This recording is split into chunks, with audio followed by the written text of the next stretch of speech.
तुम इन 3 लड़कों के केस में कहां उलझ गए? हो सकता है इन बच्चों का केस महज इत्तेफाकी हो। इत्तेफाक नहीं है सर। ये कड़ियां भले ही अलग अलग नजर आ रही हो, लेकिन अगर गौर से देखें तो ये सब एक ही जंजीर की कड़ियां हैं, जिसमें एक न एक दिन जीवनलाल टंडेल, रसिकनाथ और गुंडा स्वामी की कलाइयां फंसेंगी। ये इत्तेफाक नहीं है सर, इत्तेफाक नहीं है।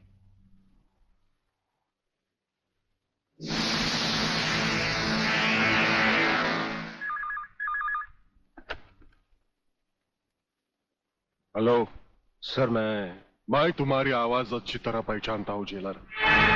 तुम वहां से कुछ नहीं बोलोगे, सिर्फ सुनो, क्योंकि जब से तुम्हारी जेल में सूर्यदेव सिंह आया है, तुम्हारी दीवारों के भी कान हो गए हैं। मुझे वागले और उसकी मीटिंग का पता चल चुका है।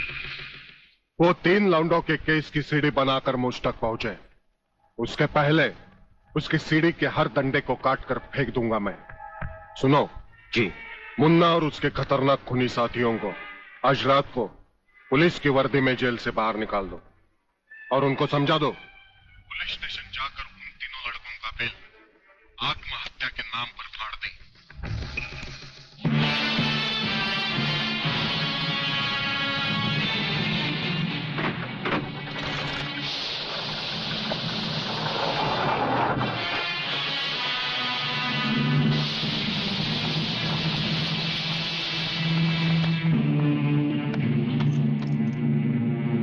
टेलीफोन का वायर काट दो, अब इसे बांध दो।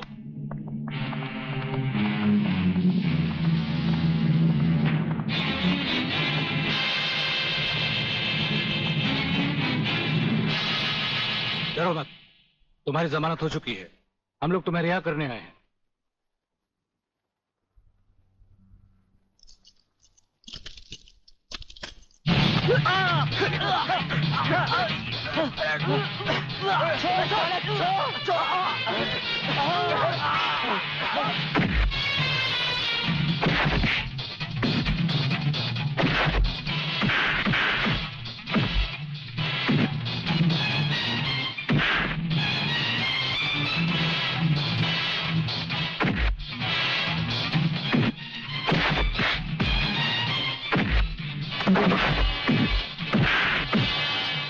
छोड़ना मत संजू।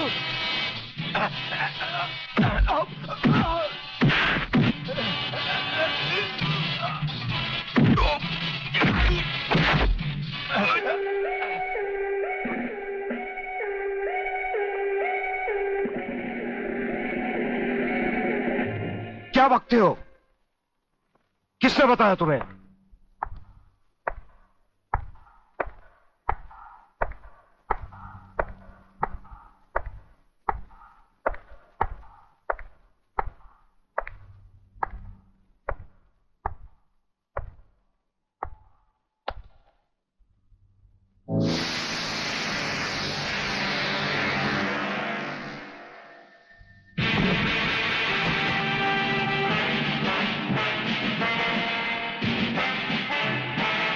कुछ ही देर पहले तुम जेल की कोठरी में बंद थे, फिर वहां से निकले कैसे? और अपने ये कपड़े पहनकर यहां किसके हुक्म से आए? हम अपने हुक्म के खुद मालिक हैं। हम अपने हुक्म से ही अंदर आए थे और अपने हुक्म से बाहर चले जाएंगे। तुमसे अच्छी तरह मिल लेने के बाद। तुम्हें अच्छी तरह मालूम होना चाहिए कि तुम किसके सामने बैठे हो। हमें मालूम है, इसीलिए तो जूते तुम्हारे मुंह के सामने रखे हैं। तुम जैसे गद्दारों से हम नहीं, हमारे जूते ही मुंह लगाते हैं। सूर्यदेव सिंह! ब्रिगेडियर सूर्यदेव सिंह, भूल कैसे गए? हम आज भी ब्रिगेडियर हैं, कल भी ब्रिगेडियर थे। जेल में आना तो एक नाटक था तुम जैसे मुजरिम तक पहुंचने के लिए। और ये रहे तुम्हारे काम के कागज। ये हमारा रिहाई का ऑर्डर और ये है तुम्हारी गिरफ्तारी का वारंट।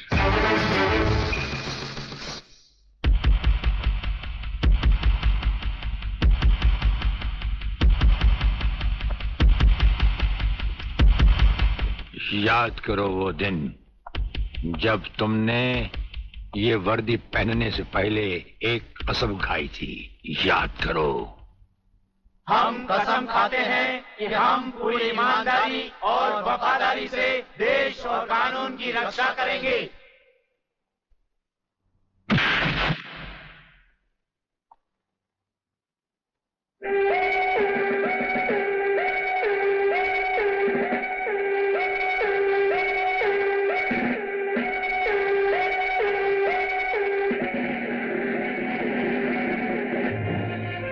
इन नंगों की बारात में ये वर्दी वाला दूल्हा नहीं जाएगा वागले, इसके भी कपड़े उतार डालो।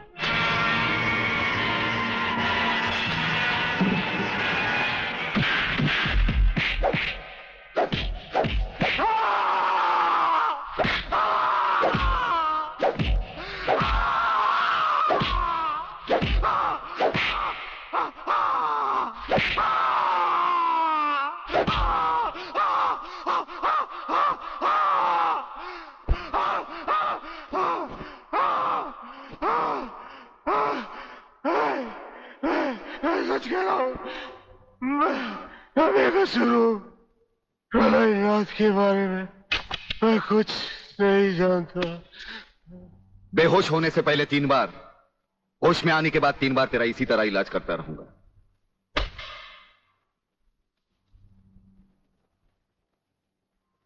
साथियों, तुम लोगों को शायद यह मालूम नहीं, ये प्राइवेट और इमरजेंसी मीटिंग मैंने क्यों बुलवाई।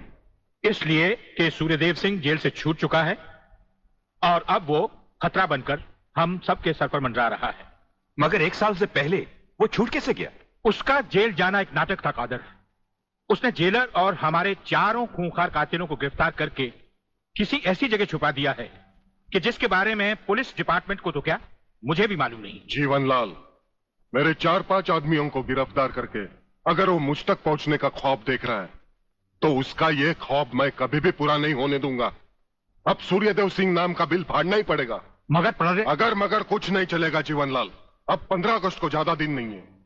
जानते हो, सूर्यदेव सिंह हमारे लिए बहुत बड़ा चैलेंज है और बड़े से बड़े चैलेंज के साथ टकराने का प्रलयनाथ को शौक है। तुम तुम्हारी मिनिस्ट्री संभालो, सूर्यदेव सिंह को आज से मैं संभालूंगा।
ड्राइवर, गाड़ी को फौरन किसी गटर के ढक्कन पर खड़ा करो। इसमें बम लगाया जा चुका है। Yes sir. बहादुर, काला बटन खींचो।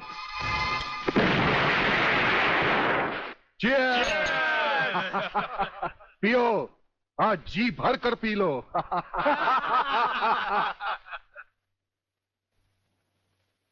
स्वामी जी, ये सुखद समाचार टीवी पर भी तो सुन ले। हाँ, ऑन करो। आज सदन के दोनों पक्षों ने इस हत्याकांड की तीव्र आलोचना की।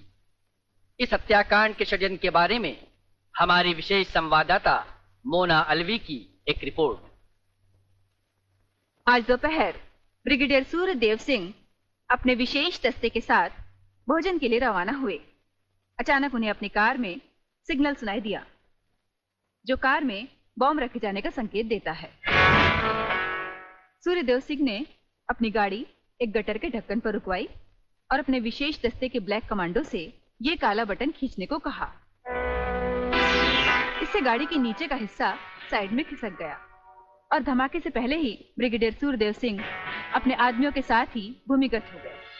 तो इस तरह उन्होंने अपनी समझदारी और बहादुरी से अपनी और अपने आदमियों की जान बचाई। तो आइए आज हम ब्रिगेडियर सूर्यदेव सिंह से आपका साक्षात्कार कराएंगे।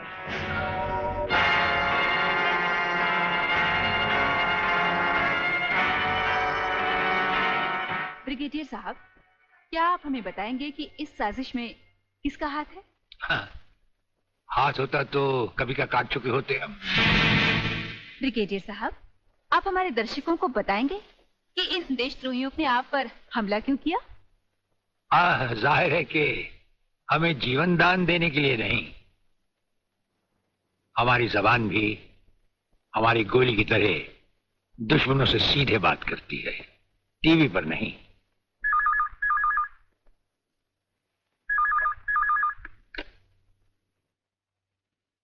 हेलो। ज्यादा आंखें फाड़ कर हमारा न्यूज देखोगे तो जल्दी अंधे हो जाओगे। ये समाचार देखने का नहीं, पैगाम सुनने का वक्त है। हेलो हेलो, तुम फोन कहां से कर रहे हो? तुम तो टीवी पर हो। हम टीवी पर भी हैं और हमारे घर पर भी। गेंडा स्वामी, ये टाइम बम का खेल हम तब से खेल रहे हैं जब तुम्हारे बाप दादा अपने बालों में खिजाब लगाते थे।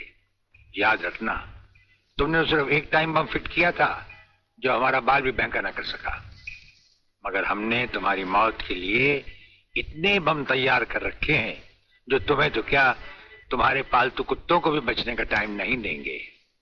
ब्रिगेडियर साहब, क्या आप उन देशद्रोहियों को कोई पैगाम देना चाहेंगे? पैगाम?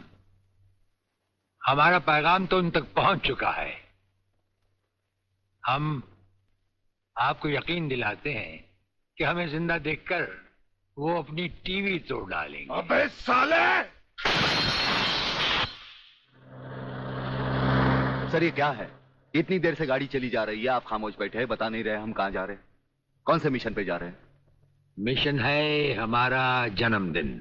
अरे, हमारी राजपूताना रेजिमेंट हमसे बहुत प्यार करती है वागले, और वहां के कुछ जूनियर और सीनियर अफसर मिलकर हमारे जन्मदिन को बड़े शौक से मनाते हैं। वो रेजिमेंट कहीं भी हो, हमें वहां जाना होता है, और साल में एक दिन जिंदगी के गम और फर्ज भुलाकर उस रात हम नाचते हैं, गाते हैं और सरूर में झूमते हैं। Very good, very good. लेकिन सर, मैंने आज तक इस बला को मुंह से नहीं लगाया। हाँ वागले, लेकिन आज हमारे साथ पहली बार तुम इस बला को मुंह से लगाओगे और चूमोगे भी, और फिर हमारे साथ गाओगे, नाचोगे। सर, नाचने गाने की बात तो ठीक है, लेकिन कहीं मैं पी के लुढ़क गया तो? अरे वागले, ये कंधे किस लिए हैं?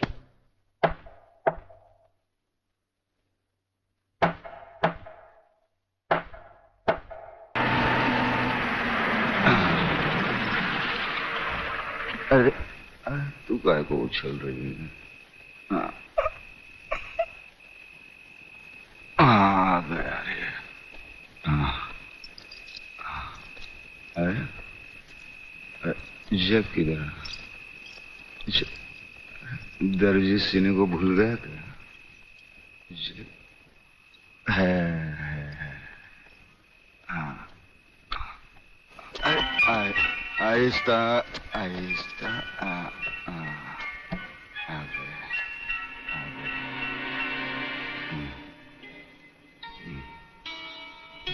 अरे,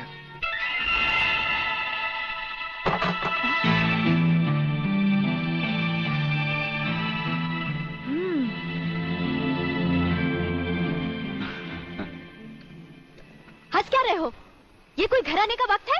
वो क्या बात है कि शांति, मैं तुम्हारी कोई भी बात सुनना नहीं चाहती। भूल गए? आज तुमने कहा था कि घर से खाना बना कर लाना, हम लोग साथ में खाना खाएंगे, और आ रहे हो अब? वो बात अपने जानिए ना, जानिए। ये क्या? तुमने दारू पी रखी है? तुम दारू भी पीते हो? वो बात ये है कि शांति, अरे तेरे झुमके कितने मोटे। खबरदार अगर मुझे छुआ तो।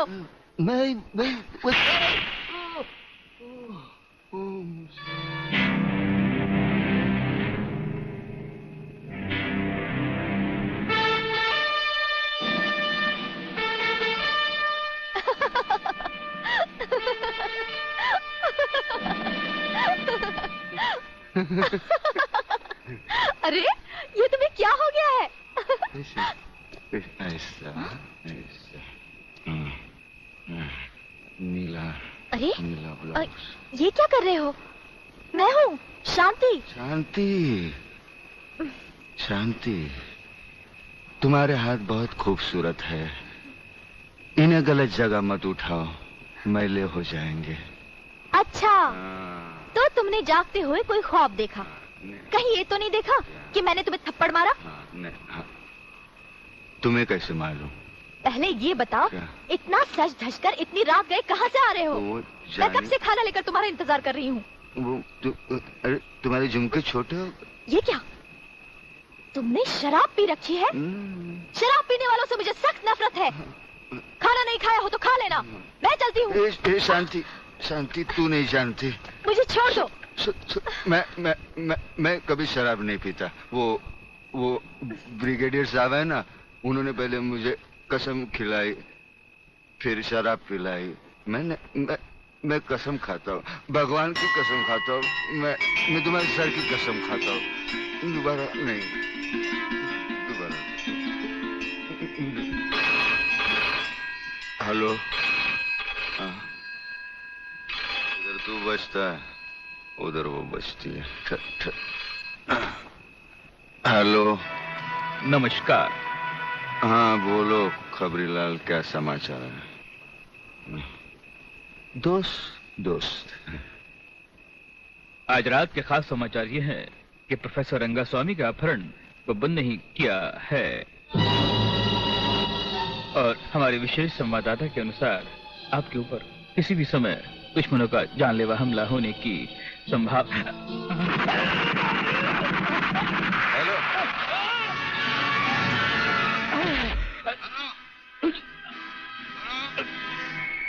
खबरीलाल के अंतिम समाचार समाप्त हुए। हेलो, हेलो,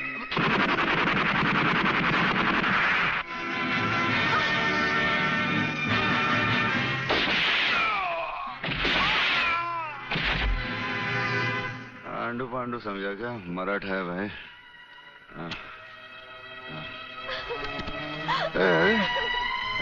चल चल चल, खाना लगा, चल खाना लगा, चल खाना लगा। गुडगुडी होते।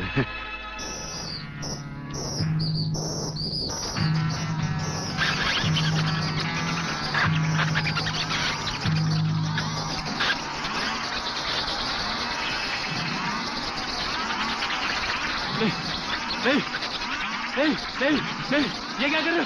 नहीं।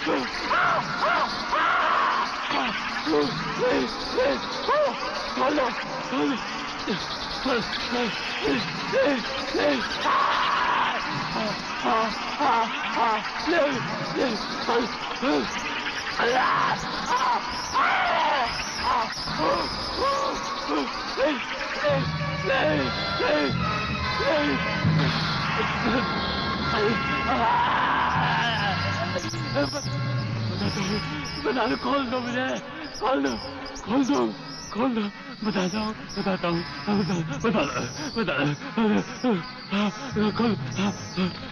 बता दो, बता दो।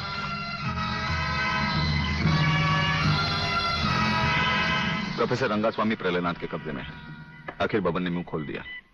1 मिनट सर।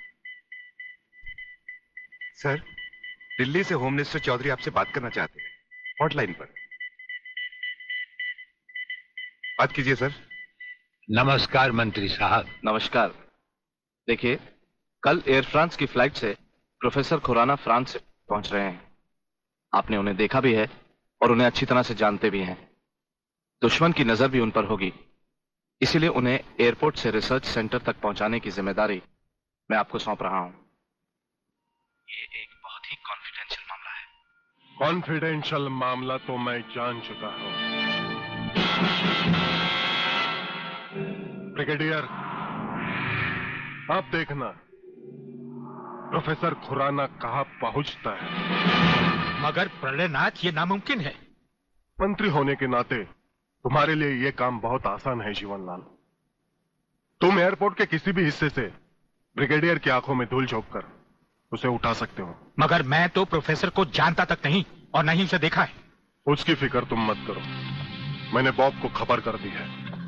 हमारा विदेशी एजेंट फ्रांस से ही प्रोफेसर खुराना का पीछा साए की तरह करेगा और वही तुम्हें एयरपोर्ट पर प्रोफेसर खुराना को तुम्हारे हवाले करेगा। राधा, जब तक मैं तुम्हें दूसरे आदमी तक नहीं पहुंचा देता, यूं ही खामोशी से चलते रहना। एक लफ्ज भी बाहर निकाला तो साइलेंसर लगे रिवॉल्वर से कब गोली निकलकर तुम्हारे अंदर दाखिल हो जाएगी किसी को पता भी नहीं चलेगा। मुफ्त।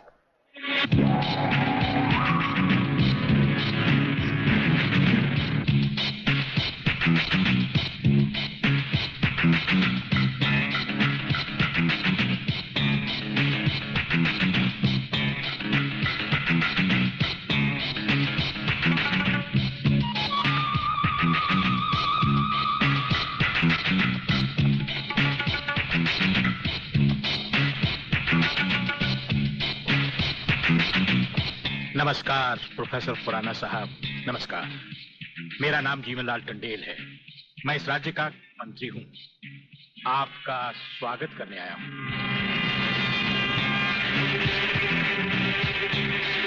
प्रोफेसर, तुम्हारे गले में जो मैंने हाथ डाला है उसमें बम लगा है जिसका रिमोट कंट्रोल मेरी जेब में है। जरा भी होशियारी दिखाई तो तुम्हारे चीथड़े उड़ जाएंगे, समझे? खामोशी से मेरे साथ चलो, चलो आइए।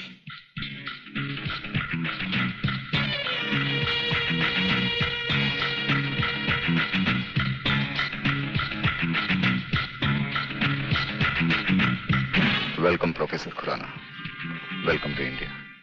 वाह जीवनलाल वाह, आज तुमने तो कमाल कर दिया। प्रोफेसर खुराना वो ब्रिगेडियर तो बेचारा एयरपोर्ट पर हाथ मलता ही रह गया और प्रोफेसर हमारे जाल में कबूतर की तरह फंस गया। ब्रिगेडियर शायद ये नहीं जानता कि प्रलयनाथ ऐसा शिकारी है जिसके हाथ से कभी कोई शिकार नहीं बचता।